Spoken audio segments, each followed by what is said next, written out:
Thursday, September the 19th. We got a bunch of stuff to talk about and everything, but I want to go just specifically to this right now.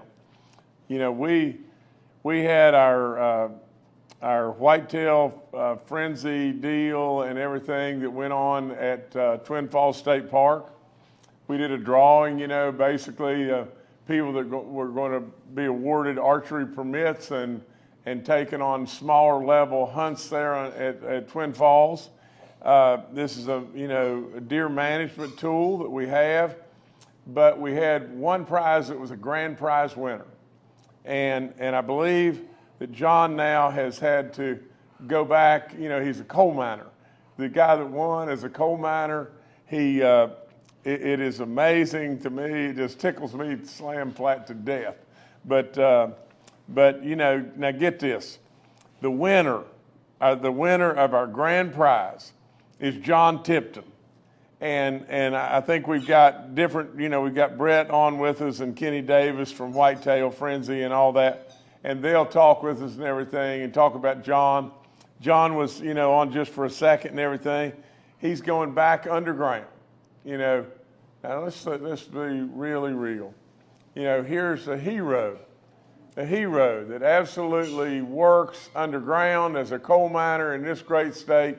And we wish him the very best, but John has won a Fission e-bike, an Elite bow of choice, the Instinct Vital X crossbow, a Spartan Go Live cellular trail camera, a scent blocker hunting suit, and several other items. Plus, he's going to go on a national television program, and he's also going to take home this $5,000 package of all kinds of brand new gear. So to John Tipton, one of our heroes, one of our coal miners in this great state, congratulations, John. We're really, really excited. And Brett, you and Kenny, come on and talk some more. Well, thank you, Governor, for having us back on here. And I tell you what, awesome. Thank you for your support in this project. Between you and Kenny Davis, Mr. Tipton is really going to be the beneficiary of a great project. These state park hunts are very beneficial, as you mentioned, for the management of the herd on the state parks. And the added bonus that he's going to receive, this $5,000+ worth of prizes and lodging, and the meals are going to be taken care of. He'll be on national TV, as you stated. I tell you, it's just quite a prize to win, and I couldn't be happier that it's one of our own coal miners right here out of the Beckley area. Governor, I'll also say real quick, you know, we talked about Kenny and his national TV show. He just won the Carbon Awards 2024 Whitetail Show of the Year. One of our own West Virginia programs right here took it on. So, Kenny, won't you bounce on here? I think he may have a picture of the prizes and tell us a little more about them. And we're excited with the partnership we have with you, and hopefully it's going to continue to grow. Second, you know, can you hear me, Brett? I got you, Brett, yes, sir. All right, hold up just one second. We got John just for a second. Oh, I know he's going back underground. Let's put John on just one second, but congratulations, John, and thanks so much for all the great work you do every day. Hey, thank you. It's really a great opportunity. I'd like to thank everybody involved in it. Most importantly, I want to thank God for the ability to be able to get out in the woods. It's a great place to get to do, and just like my mom used to say, go up and lean against a tree and be still, because the stress just melts away.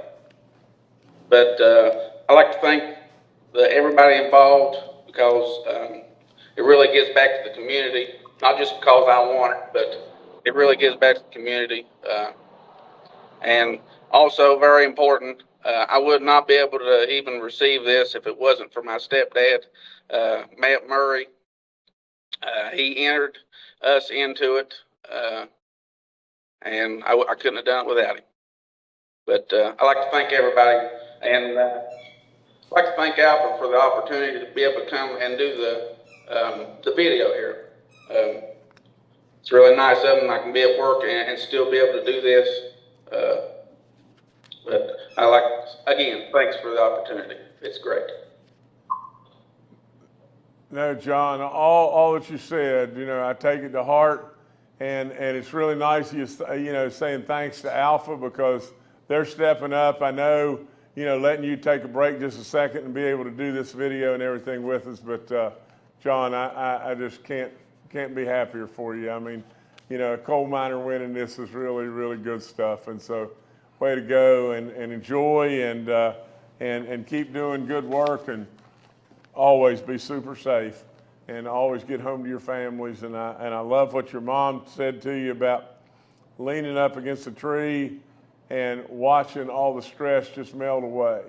I tell people all the time to get out in these incredible forests and on our incredible waters, and it will touch your soul. That's all there is to it. So way to go, John. Great stuff. Really proud, really happy for you. Brett, come back on and get Kenny on. I'm sorry. All right. Thank you, Governor. Absolutely. John, congratulations again. We're glad you made it on here. I'm excited to see it. So, yeah, Kenny, pop on here and show us those prizes and talk just a little more about the hunt that we're going to have and how you got involved in it. Hey, Brett, thanks for having me. Governor, thanks a lot. We appreciate everything you're doing to help with this. And John, I just want to say congrats. I can't I didn't know you won till just now. I had no idea. And the fact that you're a coal miner, my dad did that for 27 years and worked underground. And when he says you're heroes, he's not lying. Just a place in my heart for coal miners. And my dad, just growing up, always, every day as a young kid, always wondering, worried about his safety every single day. And the fact that you guys go underground, put your lives on the line every day to keep the lights on for us, man. We appreciate it. I'm glad you won.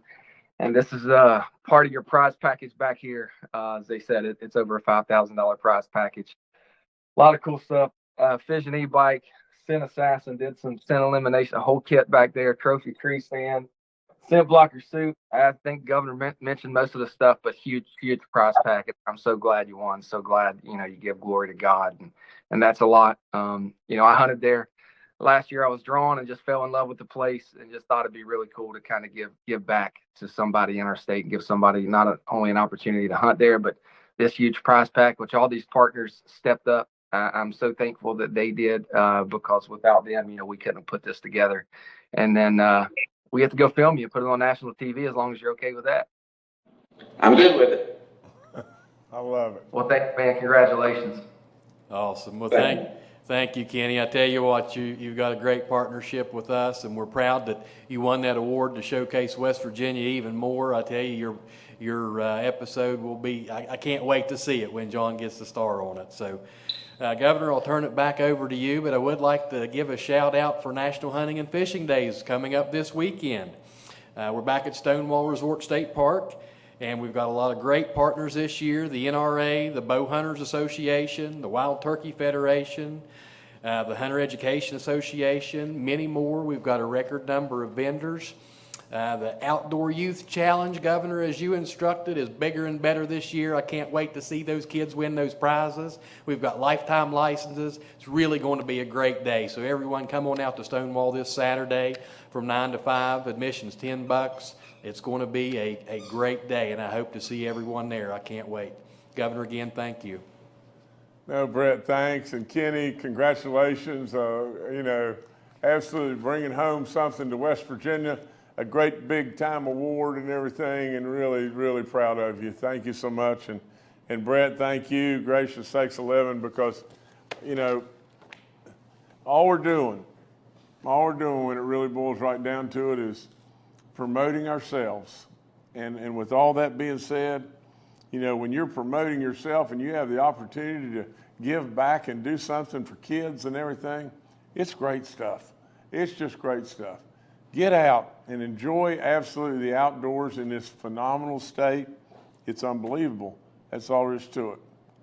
Now let me switch channels here. Again, congratulations to everybody and thank everybody that was just on. But let me switch channels to stuff that, is sobering to say the very least. We have had multiple threats on our schools and everything. And to be perfectly honest, there's probably some kids that are involved and they think it's real funny and all that being said. And then there's even, I'm sure there's adults that could very well be on their way to bringing terror into our schools. You know, so we create a task force, and we create the task force with Homeland Security kind of overseeing the Fusion Center, being involved, the State Police Intelligence Exchange, the Department of Ed, the FBI, and the West Virginia Prevention Resource Officer Program. We create a task force to where all those people are communicating nonstop with one another.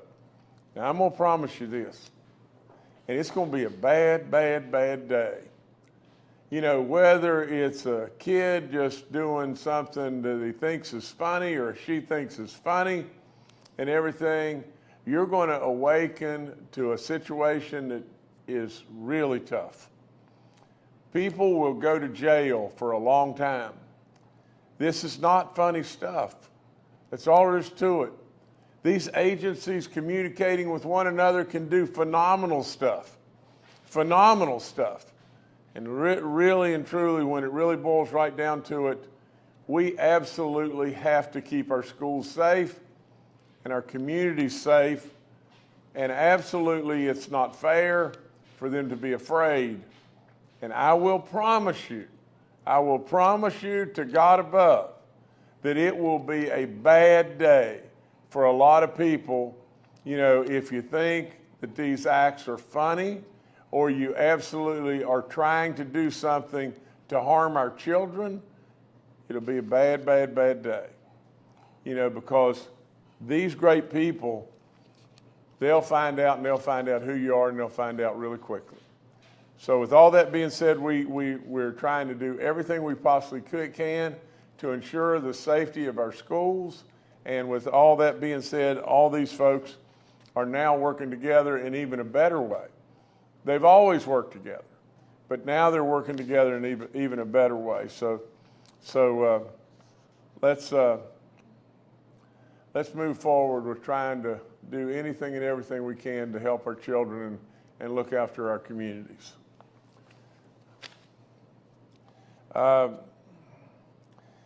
You know, they just came out with something that's good news. It's good news, you know, that, you know, where it was just, well, let me go back. You know, I forgot that we had Rob Cunningham and Jack Lukehart on with us. And so let me bring them on where they can talk a whole lot more about, you know, school safety and what's all going on. And I probably got ahead of myself. So let's go back to them for. Thank you, Governor.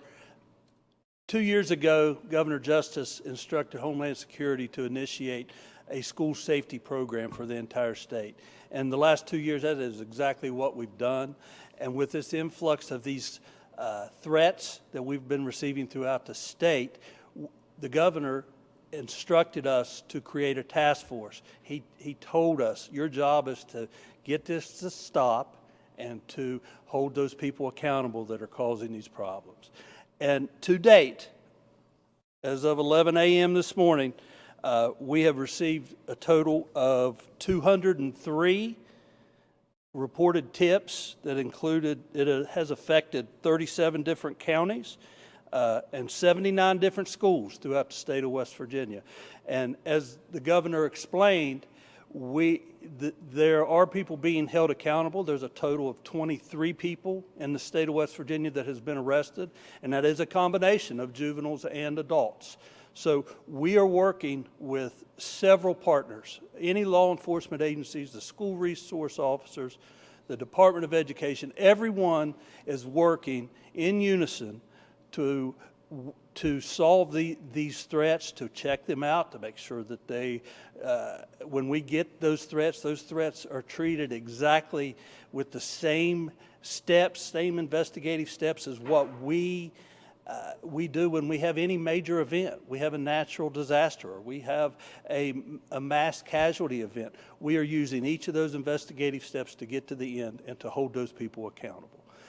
With that, we are also looking onto our next phase, and Jack Lucart, who is our director of the West Virginia Fusion Center, is going to explain our next phase in the education of what the consequences are to committing these useless threats. Jack?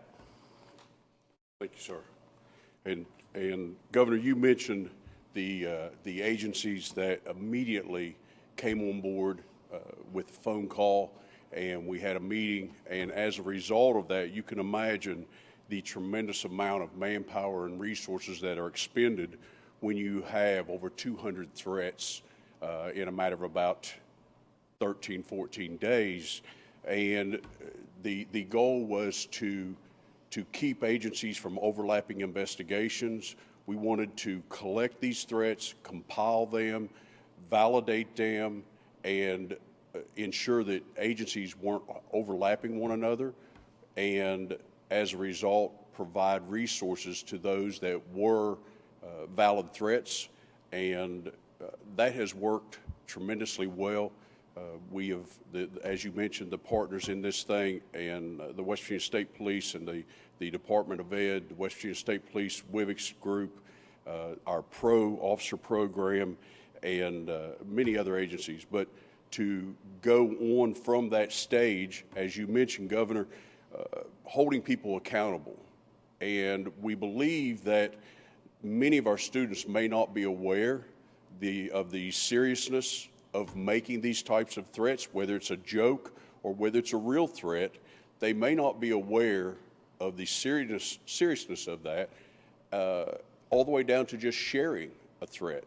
So the next phase, we put the information out just before this conference, and we are asking our Department of Education, our county prosecutors' offices, our prevention resource officers, school resource officers, local law enforcement, and West Virginia State Police to assist them. We are asking everyone to work together in each and every county, and our county prosecutors contact their local Board of Education and their school principals, start with our high schools and middle schools, and have a prosecuting attorney and a law enforcement officer go to our schools, hold an assembly, and explain to the students the penalties associated with making these threats, and also provide them with the knowledge that if they believe when they make a threat and they delete it from a device, that it's gone, that the technology and resources that we possess and our partners possess, and working with these social media platforms, these things can be tracked back to the original person, and when that person is found out, then the prosecuting attorneys, as you said, holding those people accountable. We're hoping to get this off the ground immediately, and as I said, the information went out just before the press conference.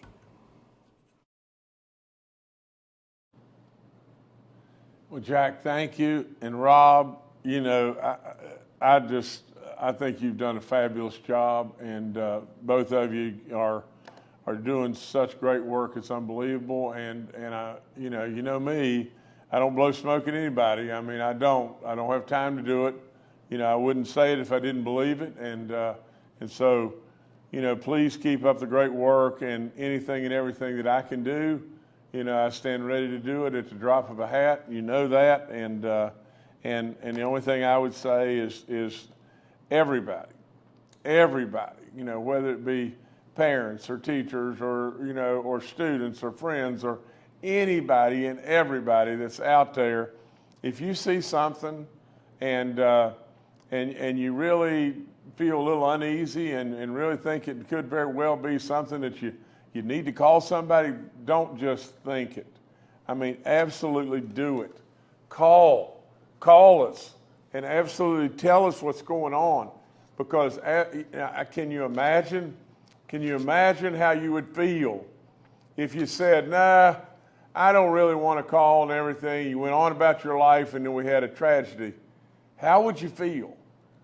you got to help us. Everybody's got to help us. And absolutely we'll do all we possibly can to put an end to this. There's too many situations that have happened all across this great country and everything, and it's bad. It's really bad. So we don't want to awaken to a tragedy and everything, so please help us. Help us in every way. Thank you so much. Okay. You know, the CDC just reported some data as far as improvement of overdose fatalities.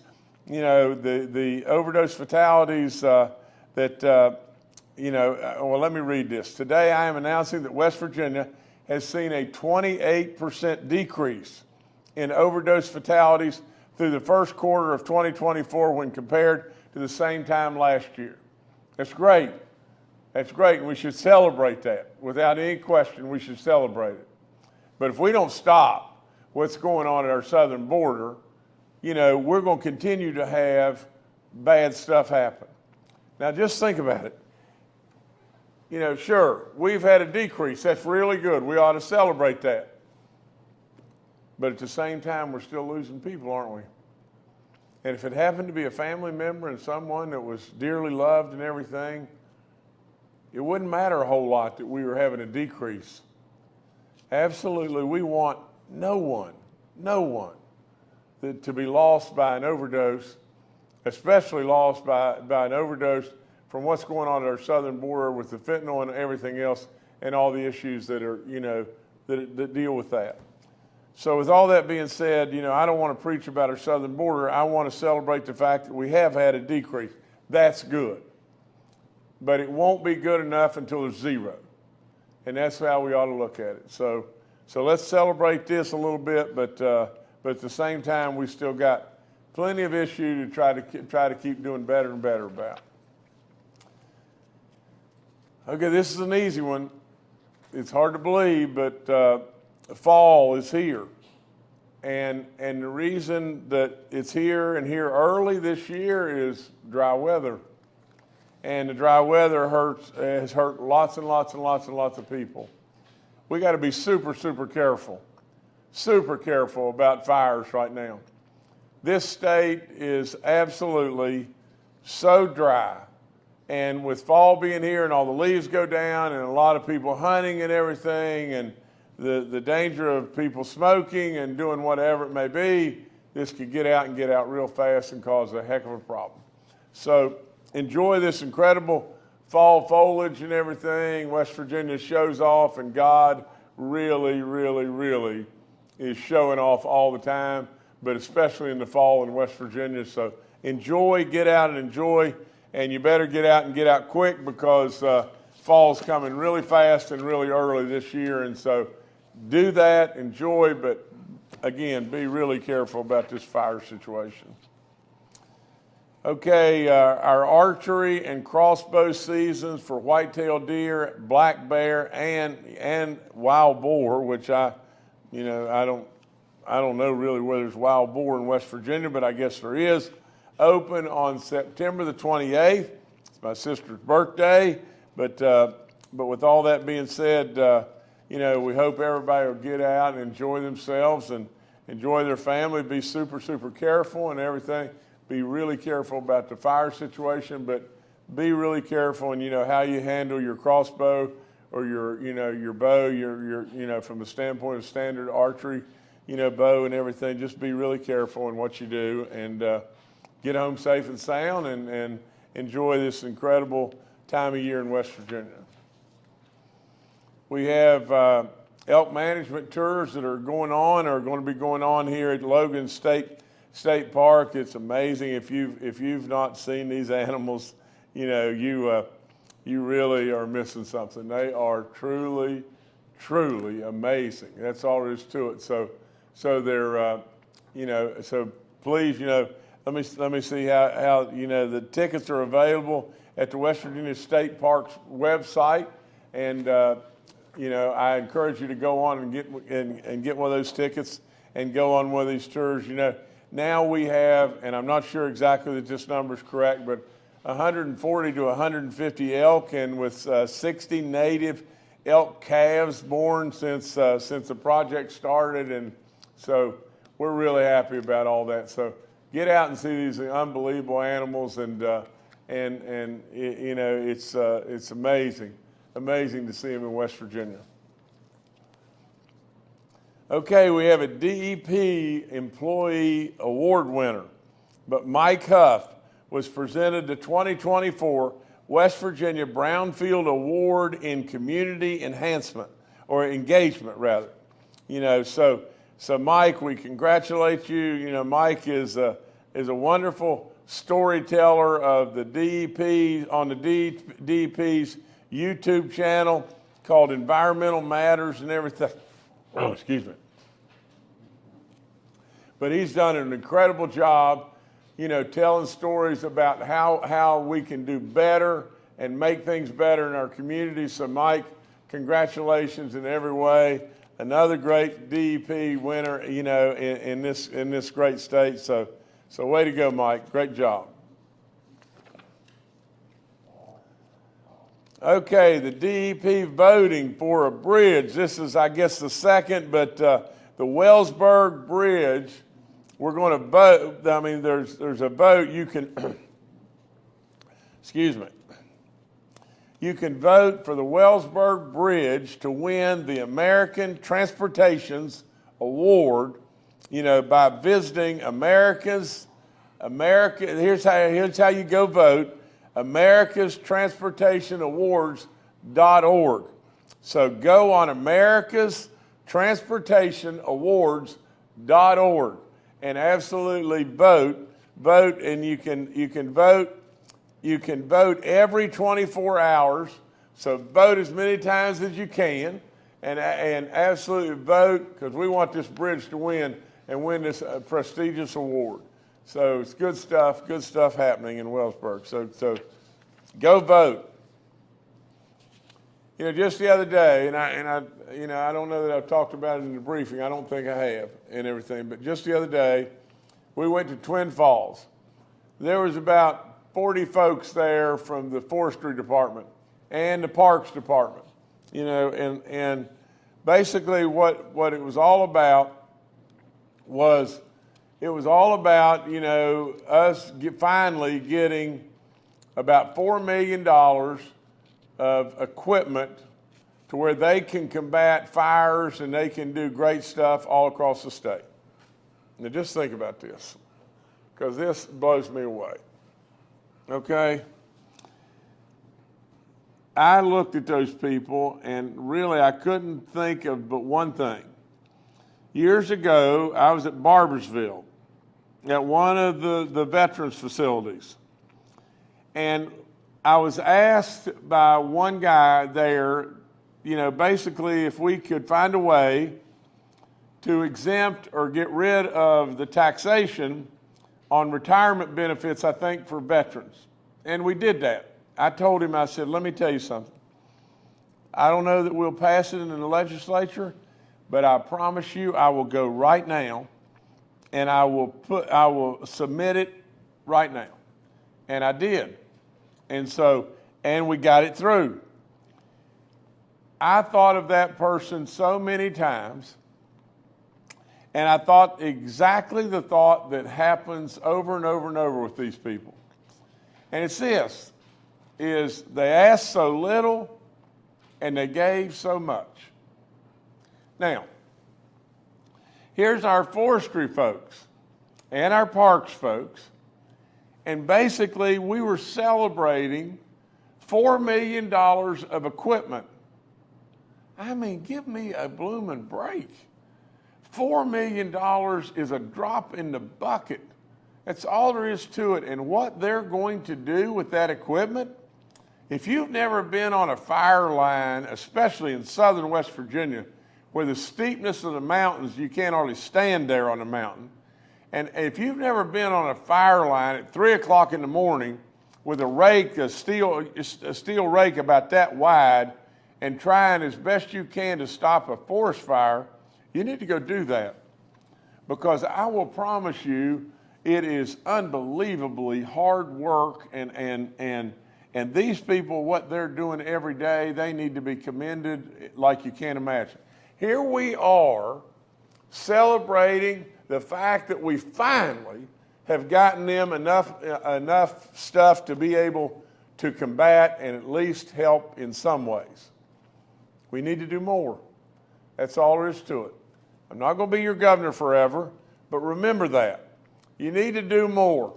Our state parks and our forests drive population growth into West Virginia like you can't imagine. You can't imagine the absolute goodness that our forests and our parks bring to West Virginia. And I've known it forever. Well, I'll tell you this. You talk about a surefire way to cut back on that growth and that interest in West Virginia is let our forests burn up. And these people are willing to do stuff that's doggone tough and to ask so little and give so much. Now, come on. You know, I'm not going to be your governor for very much longer. We got them $4 million worth of stuff, a couple of bulldozers, a whole bunch of really well-equipped ATVs that are six-wheelers and everything. They've got a little 75-gallon water tank on it and everything, to a couple of little fire engines and everything that they can use to some way, you know, help in their fighting of a forest fire. But listen, you know, we lost Cody Mullins. We absolutely need to maybe we wouldn't have if we'd have just had some equipment. You know, now we got a little bit, we can always use more.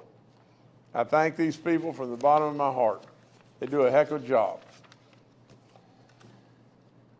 Okay, last week we celebrated at Form Energy. You know, if you haven't been to Weirton very, you know, in the last little while, you need to go. Because, you know, all of a sudden we basically recruited this unbelievable company called Form Energy. We want to absolutely never forget our coal miners, never forget our gas workers, but we want to embrace all the energy forms, do we not? And all of a sudden right here in Weirton, we have a company that's manufacturing batteries and everything, and in a year, it is unbelievable what has happened there. You know, the size of the building is enormous. 250 people are working there now. They're on their way to 750, and you mark it down. They'll go flying past 750 people. They're already building on an expansion to a gigantic building because of the demand for their product. You know, with all that being said, we need to salute the fact that they're here. And 1,000 people came out from the area. And like I said, look at that building. Just look at that. A year ago, there was nothing there. You know, it's good stuff. Good stuff. So from all the people, you know, the Form Mateo and it's just all the people. It's just good stuff. We thank you. After that, we went to Tunnel Ridge. We were with the, to give away some safety awards to folks at Tunnel Ridge that, that do unbelievable work and everything. And right there, we were at shift change, and a lot of folks stuck around and everything. But that operation, runs annually 6 million clean tons, 12 million raw tons. They get about a 50% recovery on their product and everything. They do great work, and a lot of great men there that on the rescue team and everything that got incredible awards. There was 2 national awards. Both of them were, one was second and one was first, but these were awards in excellence for safety. Really good stuff. Really good stuff. And I don't know the gentleman, that was, just come from underground or was getting ready to go, and he's holding baby dog there, and a lot of people were getting a big kick out of it and everything, and she is too. Nevertheless, Tunnel Ridge, way to go. That's all I've got right now. We'll take your questions. All right, thank you, Governor. Now we'll take questions from members of the media. First up today is Mark Curtis with Nexstar Media. Good afternoon, Governor. I want to ask a little bit about the fire season danger. Earlier this week, the Kanawha County Commission asked you to declare a burn ban for the county. Some counties have done this on their own, and I understand there's legal questions about whether they have that authority. But I'd like to, first of all, address, are you going to sign a burn ban for county or the rest of the state? And then walk us through the process. I understand you rely heavily on your director of forestry to make that decision whether or not to have a ban. We'll just address, alleviate their concerns if it's not going to be a burn ban. Okay, Mark, I don't know why this happens, but you're just cutting in and out a lot. But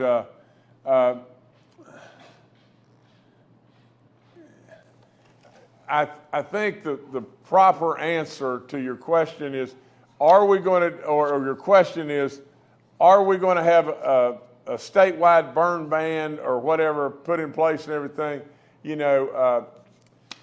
I think we've got to, again, follow the advice of the experts, do we not, Mark? When it really boils right down to it, the very second that our forestry folks say go, I do it. That's all there is to it. End of question. Really and truly, I'm waiting on our forestry folks because they're the experts and they'll know. And they'll know exactly the time that we'd go. And if I feel like that they're dragging around and they're not getting to an answer and everything, but that won't happen. These people got their act together, and but there's all kinds of things going on. If counties need information or whatever it may be, or need help and everything, all you got to do is let us know. Thank you, Mark. Next up is Charles Young with WV News. Hi, this is Charles Young with WV News. Governor, so I understand that the school safety task force was stood up in response to these specific threats. Do you envision this being a full-time thing or playing a role in future threats? And if so, do we need to talk about allocating funding for it? Thank you. Charles, I think that it needs to be a full-time situation. Without any question, that we created a safety program a couple of years ago, but we can do better and we can do more. And it always seems like it's adequate until you have a catastrophe. And then when you have a catastrophe, then you start second guessing and say, what else can we do? What else can we do? But we don't need that to happen in West Virginia. What we need to happen, what we need to do is do more in preventative prevention and do all we can do. Charles, you make a wonderful point, and it is exactly the way we're moving. This needs to be permanent. We need to have some level of funding to where this is permanent. The threat or the potential of a catastrophe is always there, and it always worries us. But we got to do more, and so let's just keep at it, and we got this up and going, and I hope to goodness in the months and years ahead that we'll keep this right where we are now or make it even better. Thank you, Charles. Next up is Beth Sargent with the Gazette-Mail. Hey, Governor, it's Beth with the Gazette-Mail. Hey, on your video address announcing some details to the upcoming special session, you talked about appropriating some supplemental funds to get some projects moving. And I wondered if you could talk about a few of those projects you'd like to see the legislature fund. Thank you. Beth, there's a lot of, there's so many different things, but, primarily there's a lot of infrastructure, as far as water and sewer projects, that you put money over the side. There's federal match. You can make it go a long, long ways. Ann Erling has done an unbelievable job. There's economic development. There's highways or infrastructure work. There's just an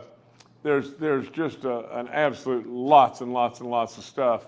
And so as far as the supplemental stuff and everything. But Beth, we're real close, and we've been working, on with the legislature and the Senate president and the speaker and lots of folks, for a good little while here. We're trying so hard to get agreement before we have everybody come in and we're running numbers constantly, as far as the potential dollars we have, how we're doing within the state and everything.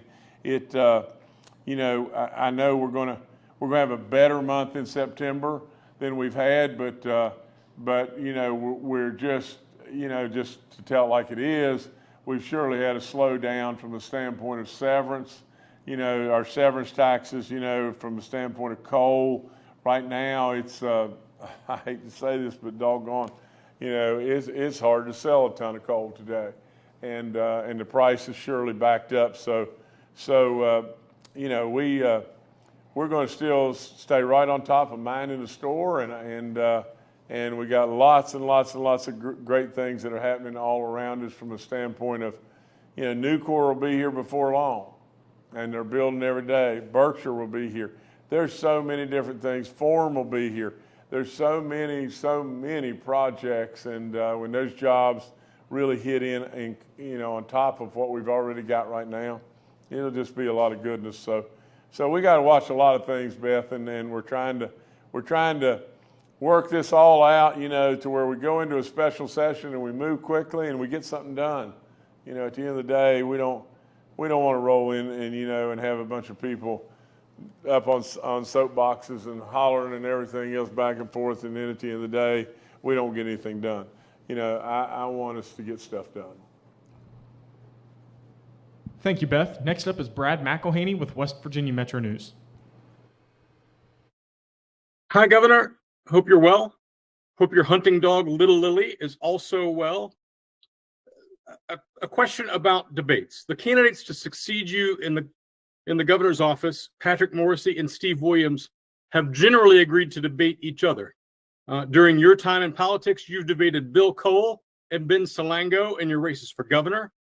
You and your opponent for U.S. Senate, Glenn Elliott, recently participated in a sit-down meeting with the newspaper editorial board in Morgantown. Would you welcome a debate with Glenn Elliott in the Senate race? It may come as a relief to you to know that I am not volunteering to be the moderator. Thank you. Brad, I would love for you to be the monitor, but no, I listen, guys, there's so much going on. It's unbelievable, and I don't say this in an egotistical way. I mean, in the primary, I didn't put a sign out. Think about this for a second. I didn't put one single sign up, and I won by 35 plus points. The people of this state know me. They know me, and they know me really well. I've done almost zero campaigning, and Brad, at the end of the day, from a Senate race standpoint and everything, the race is over.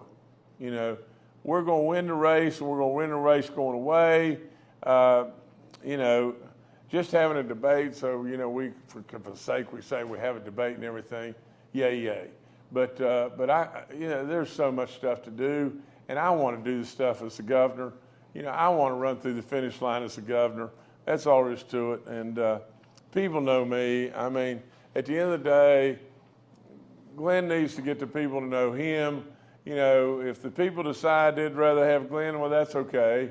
But how I feel about it, they know me. They know me. I say over and over, judge me by my deeds.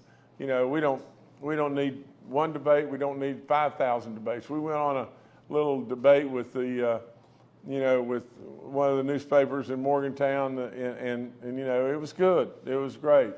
I said it in our little debate there. I said, I wish Glenn the very, very best in every way. And, it's hard, really hard to be a candidate and run for office and do all the work and everything. But, it's flattering. But what I want to do, you know, and I'm going to do it, Brad. That's all there is to it. You know, I'm going to be your governor, and I'm going to do my job, and I'm going to try to have more whitetail frenzy hunts and more Form Energies and more new cores, and I'm going to try to do more and more and more good stuff that's going to bring goodness to West Virginia. I want to help our forestry department workers, and literally, that's what I want to do, Brad. You know, and at the end of the day, you know, as far as the senatorial race, I would say just this. You know, I love Toby and Edith, and that's what I call our voters all the time, and I love them with all my soul, and they know it. They know it, and you know, so we'll see. You know, if they want me to go and represent them in the U.S. Senate, and I'll do a heck of a job. And I was there. I was in D.C. day before yesterday. Spent the whole day, you know, with a lot of the senators and everything, and you know, I think we'll really bring something to the table. So nevertheless, I don't know if that's the answer you want, but that's the answer I've got. Thank you, Brad. Next up is Robert Castillo with WVVA. Hi, Governor. From my understanding, the state is no longer in talks with WVU Medicine to acquire Welch Community Hospital. Are you able to say why exactly that is? And also, why was there even a thought of closing the OR? Was it a funding issue or something along those lines? Did you say that, you know, why? Please, I'm sorry. Could you repeat the question one more time, please? I'm sorry. The state's no longer in talks with WVU Medicine to acquire Welch Community Hospital. I was asking, do you know exactly why that is? And also, why was there a thought of closing the OR? Okay, I'm sure that, you know, the thought to closing the OR is just like anything at a hospital. It's funding driven. My secretary got kind of out over his skis. There's no other way to say it. And you know, the intentions may have been really good. I'm going to say they are, or they were. But at the end of the day, you know, one thing that you can count on till the cows come home. And that's just this.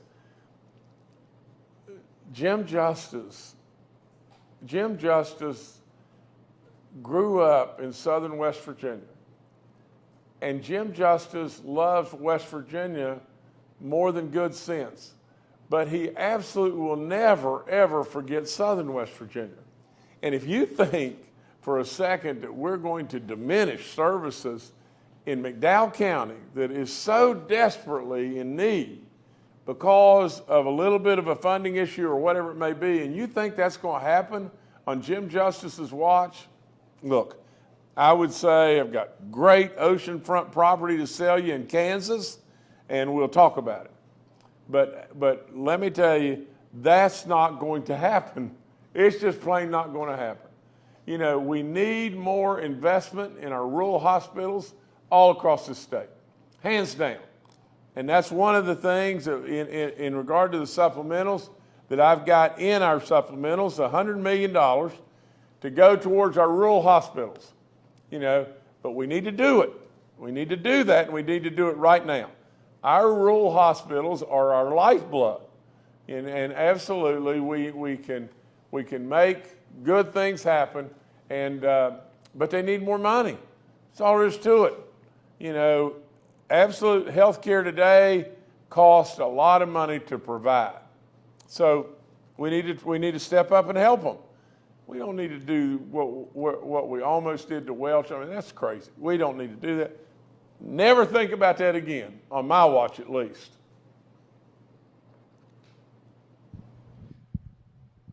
Thank you, Robert. Next up is Chris Schultz with West Virginia Public Broadcasting. Good afternoon, Governor. As you might be aware, going back to the school threats issue, this is not unique to West Virginia. We've been seeing reports from everywhere from Oregon to Florida dealing with much similar situations. Given the sheer number of threats that are going on, I was curious to know if we had a better idea of how this is happening And also, if you're in communication with your counterparts, or if other folks in your cabinet are in communication with their counterparts in our neighboring states to try and tackle this broader issue. Thank you. Chris, if you want an honest answer, I can give you, a whole lot of just gobbledygook, but if you want, but I don't do that. I just don't do it, Chris, but if you want my answer, to be just that, an honest answer. We just got, in the last 2 months plus, we just got a former president of the United States shot on the first one. And honestly, only by the gift of God, he's not dead. And then on the second one, a man laid in the bushes for 12 hours, and who knows all the other circumstances and everything, with a rifle absolutely that could have just taken President Trump's life in a second. We've got people all over the nation, that either think these threats are funny or these threats are really creditable and they're frightening. They're just tragic beyond belief. And so, Chris, there's all kinds of communique that's going on between us and other states and all kinds of stuff that's happening, and we're apprehending people and but Chris, the answer is America. America's got to hit the reset button, don't we? Chris, we got something way, way, way out of kilter. And if we don't hit that reset button, mark it down, bad things are going to happen. That's all there is to it. Chris, I don't know what in the world's happened to us.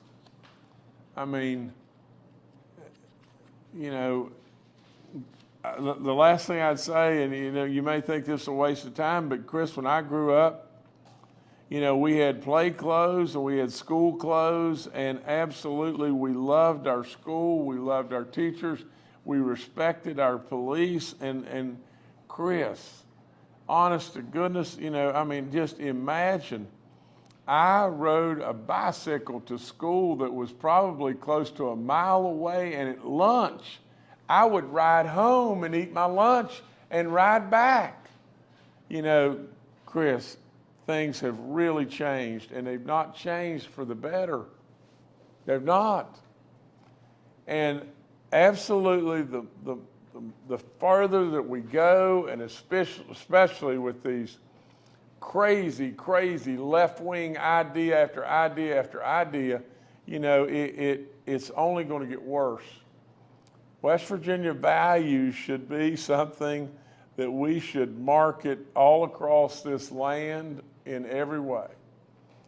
But we got to be super careful here. It's, Chris, I can give you, like I said, I could give you a gobbledygook answer, but the answer is just really simple. If we don't get our act together and change how we think about stuff and what we're doing in this country, bad things are going to happen. Chris, thank you. Governor, back to you.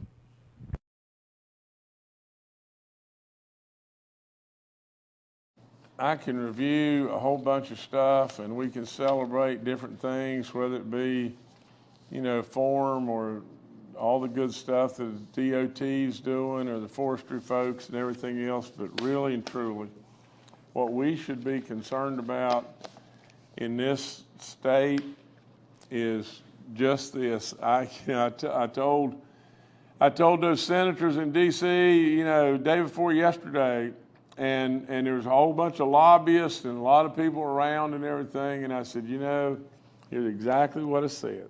I said, in West Virginia, do you know, we know the difference between right and wrong. We know the difference between right and wrong. We're not a peoples that right and wrong doesn't matter.